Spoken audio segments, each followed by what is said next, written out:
ಜಾಗ ಬಿಡ್ರಾಡು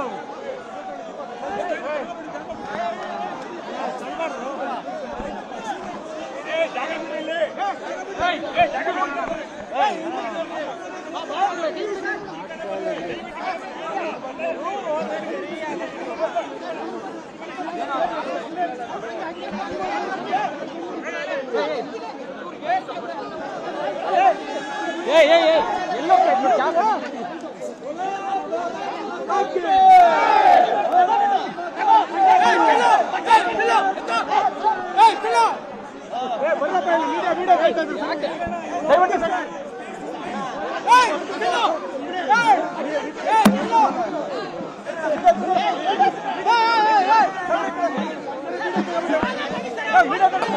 ಈ ಒಂದು ಅವಕಾಶಕ್ಕೆ ನಾನು ನಮ್ಮ ಮನೆತನಕ್ಕೆ ಮತ್ತೆ ನಮ್ಮ ಗುರುಹಿರಿಯರಿಗೆ ಒಂದು ಆಶೀರ್ವಾದದಿಂದ ಸಿಕ್ಕಿದೆ ಅಂತ ಅನ್ಕೋತೀನಿ.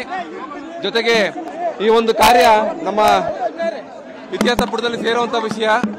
ಈ ಒಂದು ಅವಕಾಶ ಸಿಕ್ಕಿದ್ದಕ್ಕೆ ನಾನು ಭಗವಂತನಲ್ಲಿ ಒಂದು ಧನ್ಯತಾ ಭಾವ. ಜೊತೆಗೆ ಈ ಒಂದು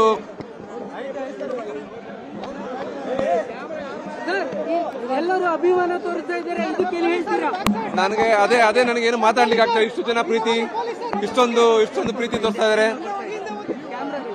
ನಾನು ಈ ಕೆಲಸ ಮಾಡಿದಕ್ಕೂ ಸಾರ್ಥಕತೆ. ಈಗ ನಿಮ್ಮೆಲ್ಲರ ಖುಷಿ ನೋಡಿ ನನಗೆ ನಾನು ಕೆಲಸ ಮಾಡಿದ ಸಾರ್ಥಕವಾಯ್ತಪ್ಪ ಅಂತ ಅನಿಸ್ತಾ ಇದೆ.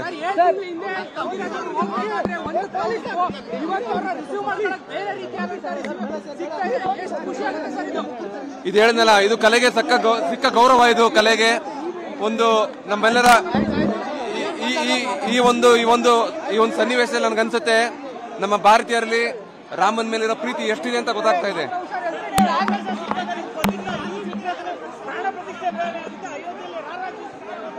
ಇಲ್ಲ, ನನಗೆ ಒಂದು ಉದ್ದೇಶ ಇಷ್ಟೇ ಇದ್ದಿದ್ದು, ಒಂದು ಒಳ್ಳೆ ಕೆತ್ತನೆ ಕೆಲಸ ಮಾಡಿ ನಾನು ದೇಶಕ್ಕೆ ಸಮರ್ಪಣೆ ಮಾಡಬೇಕಿತ್ತು. ಒಂದು ಸಣ್ಣ ಹಳ್ಳಿಯಿಂದ ಬರೋ ಗುರು ಹಿರಿಯರಿಗೂ ಅವರು ದರ್ಶನ ಕೊಡಬೇಕು. ನನ್ನ ಉದ್ದೇಶ ಬರೀ ನಾನು ಟ್ರಸ್ಟ್ ಮೆಂಬರ್ಸ್ಗೆ ಸೆಲೆಕ್ಟ್ ಆಗುವಂತದಲ್ಲ.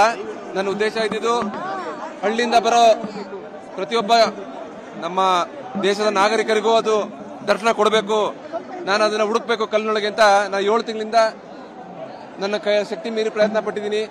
ಈಗ ಇದೆಲ್ಲ ಇಷ್ಟು ಪ್ರೀತಿ ತೋರಿಸ್ತಾ ಇರೋದು ನೋಡಿದ್ರೆ ನನ್ನ ಕೆಲಸ ಸಾರ್ಥಕವಾಯ್ತು ಅಂತ ಅನ್ಸುತ್ತೆ.